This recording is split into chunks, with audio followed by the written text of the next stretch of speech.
എൻ്റെ പേര് അർച്ചന. ഞാൻ തൃശ്ശൂരിൽ നിന്ന് വരുന്നു. ഞാൻ കൃപാസനത്തിനെ പറ്റിയിട്ട് അറിയണത് എൻ്റെ ഫ്രണ്ട്സ് വഴിയാണ്. ഞാൻ IELTS പഠിച്ചുകൊണ്ടിരിക്കുമ്പോഴാണ് ഞാൻ കൃപാസനത്തിനെ പറ്റി അറിയുന്നത്. ഞാൻ മുംബൈയിൽ 1.5 കൊല്ലം ജോലി ചെയ്തു. അത് കഴിഞ്ഞിട്ട് പുറത്തേക്ക് പോകാമെന്ന് വിചാരിച്ചിട്ട് വന്നതാണ്. അങ്ങനെ IELTS പഠിച്ചുകൊണ്ടിരിക്കുമ്പോൾ ഇവിടെ വന്നു ഉടമ്പടി എടുത്തു. അങ്ങനെ 3 മാസത്തോളം ഞാൻ എഴുതി കൊടുത്തൊന്നും നടന്നില്ല. അതിനുള്ള കാരണം എനിക്ക് പിന്നീട് മനസ്സിലായി. ഞാൻ ചെയ്ത ഉടമ്പടി കാര്യങ്ങളൊന്നും ശരിയായിരുന്നില്ല. അതായത് എൻ്റെ പ്രയർ ഇടയ്ക്ക് മുടങ്ങിപ്പോവായിരുന്നു. പിന്നെ എനിക്ക് വലിയ വിശ്വാസം ഉണ്ടായിരുന്നില്ല. ഇപ്പോൾ അച്ഛനൊക്കെ ഇങ്ങനെ പ്രസംഗത്തിൽ പറയാറില്ലേ, ഇങ്ങനെ കാര്യം സാധിക്കാൻ വേണ്ടി വരുന്ന അങ്ങനത്തെ ഒരു ഇതായിരുന്നു എനിക്ക് ആദ്യം. അങ്ങനെ 3 മാസത്തോളം അങ്ങനെ വന്നു. എന്നിട്ട് എനിക്കൊന്നും നടന്നില്ല. അത് കഴിഞ്ഞിട്ട് ഞാൻ പിന്നെ ഉടമ്പടി പുതുക്കി. അപ്പോൾ ഇതിൻ്റെ ഇടയിൽ IELTS പരീക്ഷ ഉണ്ടായിരുന്നു. അത് പാസ്സായില്ല, അത് പൊട്ടി. അത് കഴിഞ്ഞിട്ട് പിന്നെ രണ്ടാമത് ഞാൻ ഉടമ്പടി പുതുക്കി. അത് കഴിഞ്ഞ് ഇവിടെ വന്നു. അച്ഛനെ കണ്ടു. എക്സാമിന് വേണ്ടിയിട്ട് അച്ഛനെ കാണാൻ വരില്ലേ, അങ്ങനെയൊക്കെ കണ്ടായിരുന്നു. അപ്പോൾ അതിൻ്റെ ഇടയിൽ ഞാൻ പ്രയറൊന്നും മുടങ്ങാണ്ട് എല്ലാ കാര്യങ്ങളും മര്യാദയ്ക്ക് ചെയ്തായിരുന്നു. അപ്പോൾ എന്നാലും IELTS മൂന്നാമത് എഴുതാനുള്ള ഒരു കോൺഫിഡൻസ് എനിക്കില്ലായിരുന്നു. സ്പീക്കിംഗ് ഒന്നും എനിക്കൊരു കോൺഫിഡൻസ് ഇല്ല. എന്താ ചെയ്യുക, റീഡിങ് തീരില്ല. മൂന്നാമത് എഴുതാമെന്നും വിചാരിച്ചു. അപ്പോൾ അങ്ങനെ ചെയ്തു. അങ്ങനെ വിചാരിച്ചുകൊണ്ടിരിക്കുന്ന ആ മൊമെൻറ്റിൽ തന്നെ എൻ്റെ ഒരു ഫ്രണ്ട് വിളിച്ചു. അവൾ OET IELTS എഴുതിയത് എൻ്റെ പോലെ തന്നെ.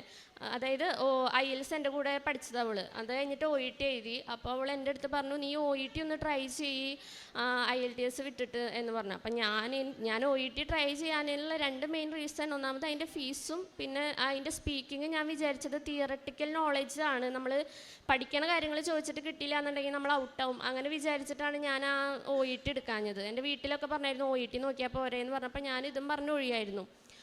അത് കഴിഞ്ഞ് ഞാൻ പിന്നെയും വിചാരിച്ചു വേണ്ട, IELTS ഒരു വട്ടം കൂടി എഴുതാം അങ്ങനെ വിചാരിച്ചിരിക്കായിരുന്നു. അത് കഴിഞ്ഞിട്ട് പിറ്റേ ദിവസം എൻ്റെ വേറൊരു ഫ്രണ്ട് വിളിച്ചു. അപ്പോൾ അവളും എൻ്റെ കൂടെ IELTS ഇവിടെ പഠിച്ചിട്ടുള്ളതാണ്. അപ്പോൾ അവളുടെ അടുത്ത് ഞാൻ ഇതൊന്നും പറഞ്ഞിട്ടില്ല. അതായത് ഇങ്ങനെ സ്പീക്കിംഗ് ടഫാന്ന് അങ്ങനെയൊന്നും ഇന്നലെ പറഞ്ഞ പോലെ ഒന്നും അവളുടെ അടുത്തൊന്നും പറഞ്ഞിട്ടില്ല. പക്ഷെ അവൾ എന്നോട് ഇങ്ങോട്ട് പറഞ്ഞു, എടി നീ OET ഒന്ന് നോക്കടി, OET എളുപ്പമാണെന്ന് തോന്നുന്നുണ്ട്. ഞങ്ങളുടെ കൂടെ പഠിച്ചൊരു ഫ്രണ്ട് ഉണ്ട്. അപ്പോൾ അവൾ പഠിക്കുന്ന അക്കാദമി നല്ലതെന്നൊക്കെ കേട്ടു, നീ അവിടെ ഒന്ന് പോയി ട്രൈ ചെയ്യ് അങ്ങനെ പറഞ്ഞു. അപ്പോൾ ഞാൻ പിന്നെയും കൺഫ്യൂസ്ഡായി, എന്താ ചെയ്യേണ്ടത്, എങ്ങനെയാണെന്നൊന്നും അറിയില്ല. അപ്പം ഞാൻ വചനം എടുത്തു. എനിക്ക് എന്തെങ്കിലും ഒന്നും കിട്ടാണ്ടിരിക്കുക അല്ലെങ്കിൽ എനിക്ക് കൺഫ്യൂസ്ഡ് ആയിട്ട് അങ്ങനെ ഇരിക്കുമ്പോൾ എൻ്റെ ഒരു വചനപ്പെട്ടി ഉണ്ട്. അപ്പം ഞാൻ അതിൽ വചനം എടുത്തപ്പോൾ എനിക്ക് ഏറ്റവും ഇഷ്ടമുള്ളൊരു വചനമുണ്ട്. ഞാൻ എല്ലാവരുടെ അടുത്തും പറയാറുള്ളതാണ്, വിശ്വാസം എന്നത് പ്രത്യാശിക്കുന്ന ലഭിക്കുമെന്ന ഉറപ്പും കാണപ്പെടാത്ത ഉണ്ടെന്നുള്ള ബോധ്യവുമാണ്. അപ്പോൾ എനിക്ക് ആ വചനം കിട്ടിയത്. അപ്പോൾ എനിക്കത് കണ്ടപ്പോൾ ഭയങ്കര സന്തോഷമായി. അത് കഴിഞ്ഞപ്പോൾ ഞാൻ ഒരെണ്ണം കൂടിയും ഒന്ന് കൺഫേം ചെയ്യാൻ വേണ്ടിയിട്ട് ഒന്ന് എടുത്തപ്പോൾ ദൈവത്തിൻ്റെ മാർഗം പരിശുദ്ധമാണ് അങ്ങനെ പറഞ്ഞിട്ട് എനിക്കൊരു വചനം കിട്ടി. അപ്പം ഞാൻ ഉറപ്പിച്ചു IELTS വിടാം, OET നോക്കാം. ഇതിപ്പോൾ മാതാവ് കൊണ്ടുവന്ന് അവരെ കൊണ്ട് പറയിപ്പിച്ചതാണെന്ന് എൻ്റെ മനസ്സിൽ തോന്നി. എന്നിട്ട് ഞാൻ വീട്ടിൽ പറഞ്ഞു OET നോക്കിയാലോ. അപ്പോൾ ഞാൻ IELTS മൂന്നാമത്തെ വട്ടം എഴുതാൻ അക്കാദമിയിൽ പോയി തുടങ്ങി. അവിടെ ഫീസ് അടച്ചു. എന്നിട്ട് ഞാനിത് പറഞ്ഞപ്പോൾ അവരുടെ ഭാഗത്ത് നോക്കുമ്പോൾ ഫീസ് അടച്ചു. അപ്പോൾ ഞാൻ അങ്ങോട്ടും ഇങ്ങോട്ടും ചാടിക്കളിക്കുക. അപ്പോൾ വീട്ടിൽ അച്ഛൻ ഇങ്ങനെ എന്നോട് പറഞ്ഞില്ല, അമ്മയോട് പറഞ്ഞു, എന്താ പറയുക, നീ ഒരെണ്ണം കഴിഞ്ഞ വേറെയിലേക്ക് ചാടുക അങ്ങനെയൊക്കെ പറഞ്ഞു. പക്ഷെ ഞാനതൊന്നും ചെയ്തുകൊണ്ടില്ല. ഞാൻ പോവാം, ഇനി ഇത് ട്രൈ ചെയ്തില്ല എന്നുള്ളൊരു പരാതി വേണ്ട എന്നുള്ളൊരു സ്കീമിൽ ഞാൻ പോയി പഠിച്ചു. അത് പഠിച്ചുകൊണ്ടിരിക്കുന്നത് ഞാൻ ഹോസ്റ്റലിൽ നിന്നാണ് പഠിച്ചു പറഞ്ഞത്. അപ്പോൾ അവിടെ എന്ന് വെച്ച് കഴിഞ്ഞാൽ ഇങ്ങനെ പ്രേക്ഷിത പ്രവർത്തനങ്ങളൊന്നും അങ്ങനെ ചെയ്യാനായിട്ട് പറ്റില്ല, ക്ലാസ് ഉണ്ടായിരുന്നു പിന്നെ ഹോസ്റ്റലിൽ. അപ്പോൾ ഞാൻ വീട്ടിലായിരുന്നപ്പോഴൊക്കെ ഞാൻ വഴിയിലിരിക്കുന്നവർക്കൊക്കെ ഫുഡൊക്കെ അമ്മ ഉണ്ടാക്കി വെച്ചിട്ട് ഞാൻ പൊതിഞ്ഞ് കൊണ്ടുപോകാറുണ്ടായിരുന്നു. അപ്പോൾ അവിടെ ചെയ്തിട്ട് ചെയ്യാത്ത കാരണം ഞാൻ വീട്ടിൽ അമ്മയുടെ അടുത്തൊക്കെ പറയും, ചേട്ടനൊക്കെ ജോലിക്ക് പോകുമ്പോൾ അവരുടെ കയ്യിൽ കൊടുത്ത് വിട്, അപ്പോൾ അവർക്ക് അങ്ങനെയെങ്കിലും കിട്ടട്ടെ, രണ്ട് പൊതിച്ചോറെങ്കിൽ 2 പൊതിച്ചോറാവുമല്ലോ എന്ന് വിചാരിച്ചിട്ട് അങ്ങനെ അവൻ കൊടുത്തു വിടായിരുന്നു, അല്ലെങ്കിൽ ചേച്ചി കൊടുത്തു വിടായിരുന്നു. അങ്ങനെ അത് കഴിഞ്ഞ് എക്സാമിന് വന്നു. അപ്പോഴാണ് ഇവിടെ അച്ഛനെ കണ്ട് പ്രാർത്ഥിച്ചു. അവിടെ ഇതിന് മുന്നേ ഞാൻ IELTS വന്നപ്പോൾ അച്ഛനെ കണ്ട് പ്രാർത്ഥിച്ചു. അവിടെ നിന്നെല്ലാം മേടിച്ചതിന് പോയി. ഈ വട്ടം OETക്ക് വേണ്ടി വന്നപ്പോൾ അവിടെ ഇരിക്കുന്ന ഒരു അങ്കിളുണ്ട്, ഫസ്റ്റ് ഓഫീസിലിരിക്കുന്ന ഒരു അങ്കിള്. ആ അങ്കിള് ഞാൻ കയറി ചെന്ന് ആൾ ഒപ്പിട്ട് അപ്പം തന്നെ ആൾ പറയാം, ഇനി ഇങ്ങോട്ട് വരികയാണെങ്കിൽ സാക്ഷ്യം പറയാൻ വന്നോളൂ കേട്ടാന്ന് പറഞ്ഞു. അപ്പോൾ എനിക്ക് അത്ഭുതമായി. എൻ്റെ അടുത്ത് ഇങ്ങനെ മുന്നേ വന്നപ്പോഴൊന്നും ഇങ്ങനെ ആരും പറഞ്ഞിട്ടില്ല. എൻ്റെ ഫ്രണ്ടും ഉണ്ടായിരുന്നു കൂടെ ഇത് എക്സാമിന് അച്ഛനെ കാണാൻ വേണ്ടി. അപ്പം ഞാൻ ഇവിടെ വന്നിരുന്നപ്പോൾ ഞാൻ അവളുടെ അടുത്ത് ചോദിച്ചു, ആ അങ്കിൾ എന്തെങ്കിലും നിന്നോട് പറഞ്ഞോ എന്ന് ചോദിച്ചു. അപ്പോൾ അവൾ പറഞ്ഞില്ല, എന്നോടൊന്നും പറഞ്ഞില്ല. അപ്പോൾ പറഞ്ഞു എന്തേന്ന് ചോദിച്ചാൽ അവനെ ഒന്നുമില്ല എന്ന് പറഞ്ഞു. ഞാൻ ഇവിടെ ഇരുന്നു. അതിന് അച്ഛനെ കണ്ട് പ്രാർത്ഥിച്ച് പോയിട്ട് എക്സാം എഴുതി. എക്സാമിന് പോയപ്പോൾ കാശ് രൂപ ഞാൻ കൊന്തേമ്മ കൊളത്തിയിട്ട് പോയായിരുന്നു. പിന്നെ ഉപ്പ് ഞാൻ ടവലിൽ പൊതിഞ്ഞായിരുന്നു, നമ്മുടെ ഉടമ്പടിയുടെ ഉടുപ്പ് ഞാൻ ടവലിൽ പൊതിഞ്ഞിട്ട് കൊണ്ടുപോയി. അവിടെ എത്തിയപ്പോഴാണ് അവർ പറയണത് ടവലൊന്നും കയറ്റത്തില്ല എന്ന് പറഞ്ഞു. അപ്പം ഞാൻ എന്ത് ചെയ്തു, ഉപ്പ് എടുത്തിട്ട് ഞാൻ പോക്കറ്റിലും കയ്യിലും കുറച്ച് പിടിച്ചു. എന്നിട്ട് ഞാൻ ഉള്ളിലേക്ക് കയറി ടേബിളുമ്പോൾ ഞാൻ ഉപ്പ് കുറച്ചുള്ളൂ കേട്ടോ ഉപ്പ്, എന്നിട്ട് അത് അവിടെ വെച്ചു. എന്നിട്ട് എക്സാം തുടങ്ങി. അങ്ങനെ ലിസണിങ് കഴിഞ്ഞു, റീഡിങ് തുടങ്ങി 1 മണിക്കൂറാണ്. അപ്പോൾ അതിൽ ലാസ്റ്റത്തെ സി പാർട്ട് 14 ക്വസ്റ്റ്യൻ ഉണ്ട്, 7, 7, 14. അതിൽ 5 മിനിറ്റ്, ലാസ്റ്റ് 5 മിനിറ്റ് ഉള്ളപ്പോഴാണ് എനിക്ക് 7 ക്വസ്റ്റ്യൻ ഇനിയും ചെയ്യാണ്ട്, വായിച്ചെത്തില്ല എന്തായാലും. ഞാൻ എന്ത് ചെയ്തു, എനിക്ക് വേറെ വഴിയില്ല, ഞാൻ വെറുതെ കറുപ്പിച്ച് വെച്ചു. ഉത്തരം അറിയില്ല എന്താന്ന്, വെറുതെ സമയമില്ലാത്ത കാരണം കറുപ്പിച്ച് വെച്ചു. അല്ലെങ്കിൽ ലാസ്റ്റ് കറുപ്പിക്കാൻ നേരം ഉണ്ടാവില്ല. അപ്പോൾ അങ്ങനെ വെറുതെ കറുപ്പിച്ച് വെച്ചു. അത് കഴിഞ്ഞു. പിന്നെ റൈറ്റിംഗ് വന്നപ്പോൾ, റൈറ്റിംഗ് ഇതുവരെ ഞങ്ങൾ ചെയ്യാത്ത, അക്കാദമിയിൽ ഇതുവരെ ചെയ്യാത്തൊരു ടൈപ്പ് റൈറ്റിംഗ് ആണ് വന്നതെന്ന്. ഏതാ കേസ്, ഏത് ടൈപ്പാന്ന് പോലും മനസ്സിലാവില്ല. എനിക്ക് ഡെസിഗ്നേഷനും ഡൗട്ടായി, എന്താ ചെയ്യേണ്ടതെന്ന് അറിയണില്ല. ഞാൻ എന്നിട്ട് എന്തൊക്കെയോ എഴുതി വെച്ചു.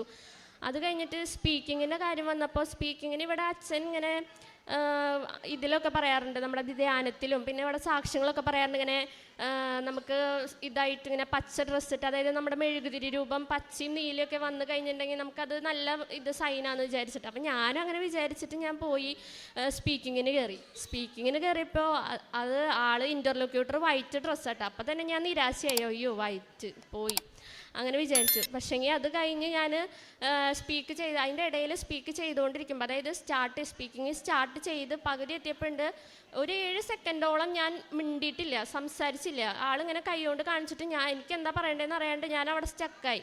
അപ്പം തന്നെ എൻ്റെ കയ്യിൽ നിന്ന് പോയി. അത് കഴിഞ്ഞിട്ട് പിന്നെ ഞാൻ ഇങ്ങനെ തുടങ്ങി. അത് കഴിഞ്ഞ് അവസാനം എൻ്റെ ആ പേപ്പർ, ഞാനായിരുന്നു ലാസ്റ്റ് സ്പീക്കിങ് ചെയ്യേണ്ടായിരുന്ന ആൾ. അപ്പോൾ എൻ്റെ കഴിഞ്ഞപ്പോൾ ആ പേപ്പർ എടുത്ത് വെക്കണ ഫയലിൻ്റെ കളറ് പച്ചയായിരുന്നു. അപ്പോൾ എനിക്ക് കുറച്ച് പച്ച, അപ്പോൾ അവിടെ പച്ച കണ്ടപ്പോൾ എനിക്ക് ശരിക്കും സന്തോഷമായിട്ടാണ്.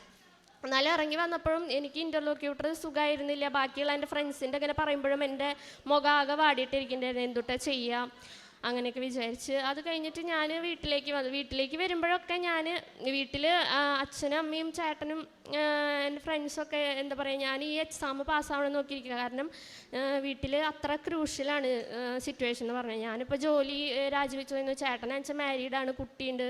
പിന്നെ അച്ഛനും അമ്മയ്ക്ക് അത്രയ്ക്ക് അങ്ങോട്ട് ജോലിക്ക് പോകണമെന്നുണ്ടെങ്കിൽ എന്തോരം അവർക്ക് നമ്മളെ സഹായിക്കാൻ പറ്റുക. അപ്പോൾ എനിക്കാകെ ഇതായി തുടങ്ങി, ഞാൻ ഫുള്ള് ഡിപ്രസ്ഡായി. ഞാൻ വാട്സപ്പ് ഇൻസ്റ്റഗ്രാം ഒന്നും യൂസ് ചെയ്യാണ്ടായി, ഫ്രണ്ട്സായിട്ട് കോണ്ടാക്റ്റ് ഇല്ലാണ്ടായി. അങ്ങനെ ആകൊരു അവസ്ഥയായിരുന്നു എൻ്റെ. അങ്ങനെ ഞാൻ എക്സാം കഴിഞ്ഞ് വീട്ടിലെത്തുമ്പോൾ ഞാൻ എൻ്റെ അവിടെയുള്ള ഫ്രണ്ട്സിൻ്റെ അടുത്ത് ഞാൻ പറയാം, എന്തുട്ടാ ഞാൻ വീട്ടിൽ പോയിട്ട് പറയാം, എക്സാം ആകെ ടഫായിരുന്നു. അമ്മ എനിക്ക് രാവിലെ വിളിച്ചിട്ട് ഞാൻ എക്സാമിന് പോവാന്ന് പറഞ്ഞ് ഞാൻ വെച്ച് കഴിഞ്ഞിട്ട് അമ്മ തിരിച്ച് എന്നെ വിളിച്ചു. അപ്പം ഞാൻ മിസ് കോൾ കണ്ടു, ഞാൻ അടിയിലേക്ക് ഇറങ്ങിയായിരുന്നു. എന്നിട്ട് ഞാൻ മുകളിലേക്ക് കയറിയിട്ട് ഞാൻ അമ്മനെ ഒന്നുകൂടി വിളിച്ചു മിസ് കോൾ കണ്ടപ്പോൾ. അപ്പം അമ്മ കരയാ, എന്നിട്ട് പറയാം പേടിക്കാണ്ട് എഴുതിക്കോളോ അങ്ങനെ പറഞ്ഞിട്ട്. അങ്ങനെ ഞാൻ പോയി, അതൊക്കെയാണ് കഥ. അത് കഴിഞ്ഞ് പിന്നെ വീട്ടിലേക്ക് വന്നപ്പോൾ ഞാൻ പറഞ്ഞു, ഭയങ്കര ടഫായിരുന്നു അമ്മ, എനിക്കറിയില്ല, എനിക്ക് പറ്റാവുന്നിടത്തോളം ഞാൻ ചെയ്തിട്ടുണ്ട്, ഇനി ദൈവത്തിന് പറ്റാൻ ചെയ്യുന്നുണ്ടെങ്കിൽ ദൈവം രക്ഷിക്കട്ടെ എന്ന് പറഞ്ഞിട്ട് ഞാൻ പോയി കരഞ്ഞുകൊണ്ട്.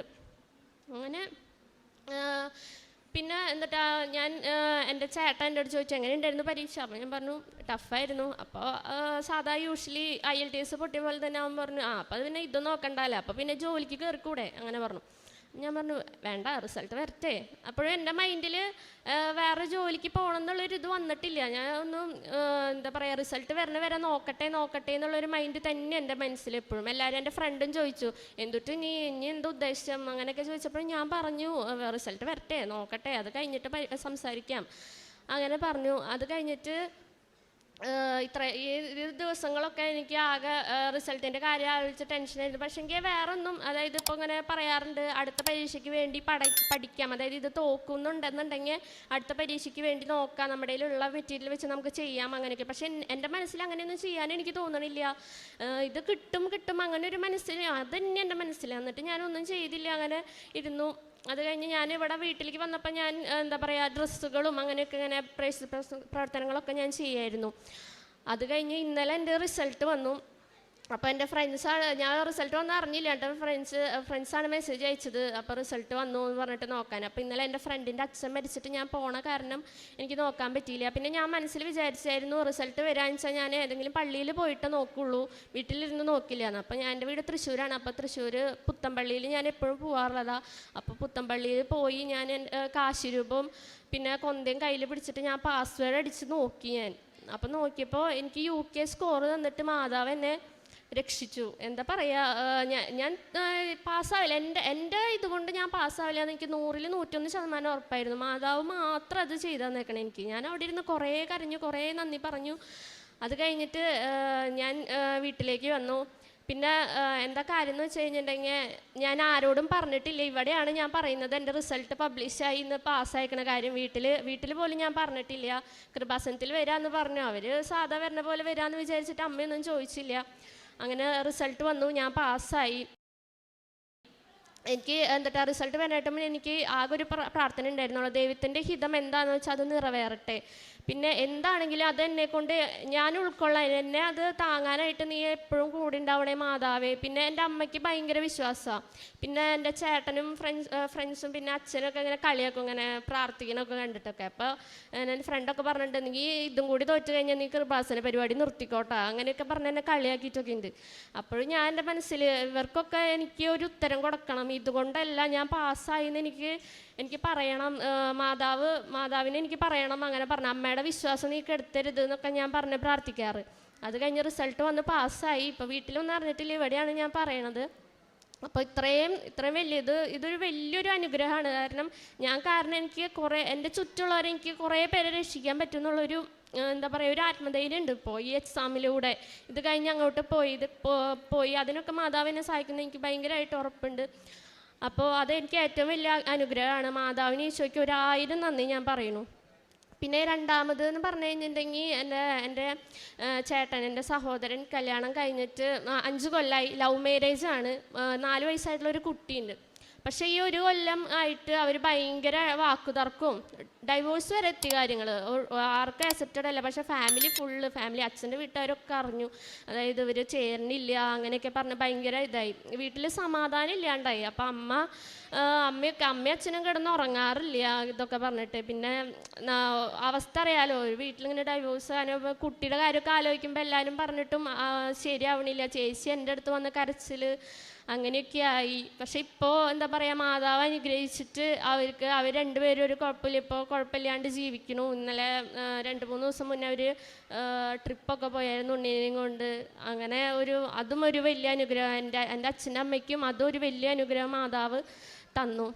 അപ്പം ഇത്രയൊക്കെ തന്ന മാതാവിന് ഇത് മതി ഞങ്ങൾക്ക്. ഇത്രയും തന്ന മാതാവിന് 1000 നന്ദി കർത്താവിനും.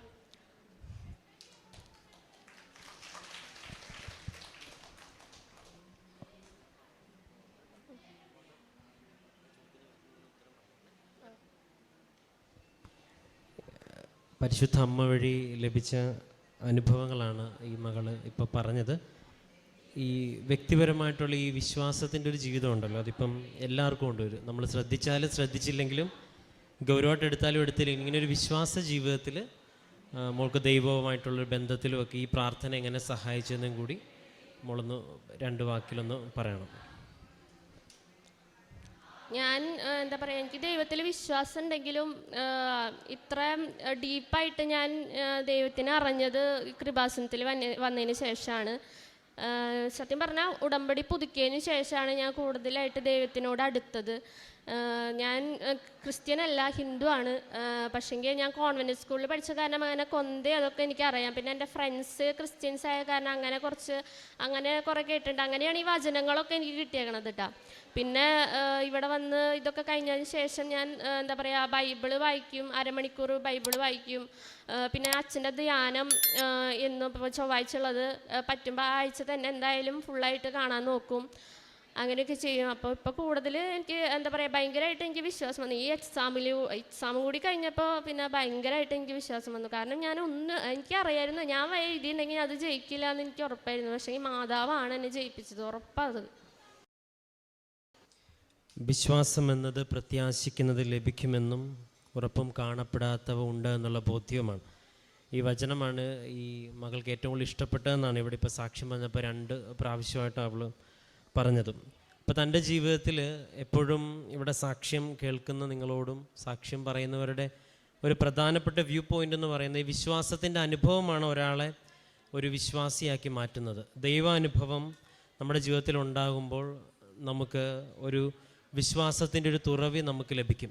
എന്തുകൊണ്ടാണ് ഇവിടെ ബഹുമാനപ്പെട്ട അച്ഛനും സാക്ഷ്യം കേൾക്കണമെന്ന് പറയുമ്പം ഈ ഓരോ സാക്ഷ്യങ്ങൾ, അതിപ്പം ഈ മകളുടെ എന്നല്ല, നമ്മൾ അപ്ലോഡ് ചെയ്തിരിക്കുന്ന 10,000-10,000 കിടക്കുന്ന എല്ലാ സാക്ഷ്യങ്ങളിലും ഓരോ വ്യക്തിയും ദൈവാനുഭവം ഉണ്ടായെന്ന് മാത്രമല്ല തുടർന്നുള്ള ജീവിതത്തിൽ ആ അനുഭവത്തിൽ തന്നെ ഞങ്ങൾ തുടരും എന്നുള്ളൊരു വലിയൊരു ഉറപ്പിലാണ് സാക്ഷ്യങ്ങളെല്ലാം അവസാനിക്കുന്നത്. ഈ മകളും അവസാനം പറയാനുണ്ട്, ഇതിപ്പോൾ അമ്മ കൂടെയുണ്ടെന്ന് ഉറപ്പായി, ഈശോ കൂടെയുണ്ടെന്ന് ഉറപ്പായി, അത് തന്നെ വലിയ അനുഗ്രഹമാണ് എന്ന് പറഞ്ഞാണ് കൺക്ലൂഡ് ചെയ്യുന്നത്.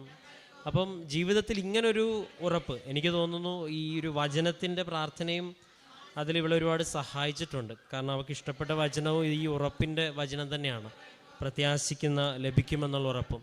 അപ്പം ഈ ഒരു ഉറപ്പിലേക്ക് ഒരാളുടെ ജീവിതത്തിൽ ഒരു അനുഭവം കൂടി കിട്ടുമ്പം വിശ്വാസം ബലപ്പെടുക തന്നെ ചെയ്യും. ഇപ്പം ഇതുവരെ റിസൾട്ട് വന്നിട്ട് വീട്ടിലൊന്നും പറഞ്ഞിട്ടില്ല, ആരോടും ഒന്നും പറഞ്ഞിട്ടില്ല, ഇവിടെ വന്ന് മാതാവിനോട് പറഞ്ഞ് സാക്ഷ്യം പറഞ്ഞതിന് ശേഷം എല്ലാവരും അറിയട്ടെ എന്ന് ചിന്തിക്കുന്നതിൻ്റെ പിന്നിലും നമ്മൾ ഈ ദൈവത്തിനോട് കാര്യങ്ങൾ അവതരിപ്പിക്കുക, ദൈവത്തിനോട് ചേർന്ന് നിൽക്കുക എന്ന് പറഞ്ഞ സ്നേഹത്തിൻ്റെ ഒരു വലിയൊരു അടയാളമുണ്ട്. കാരണം ഏറ്റവും കൂടുതൽ സ്നേഹിക്കുന്നവരോടാണ് നമ്മൾ ആദ്യം എന്തും പറയാനും എന്തും കൊടുക്കാനും താല്പര്യം. അപ്പം ഇങ്ങനൊരു ആത്മീയ ജീവിതത്തിൽ ഒരു പുത്തൻ ഉണർവ് അല്ലെങ്കിൽ ഉടമ്പടി ജീവിതത്തിൽ ഒരു പുത്തൻ ഉണർവായിട്ട് ഈ അനുഭവം മാറട്ടെ എന്നും ഇനി മുൻപോട്ടുള്ള എല്ലാ കാര്യങ്ങളും പരിശുദ്ധ അമ്മയുടെ മധ്യസ്ഥതയിൽ ക്രമീകരിക്കപ്പെടാൻ ഇടവരട്ടെ എന്ന് പ്രാർത്ഥിക്കുന്നു.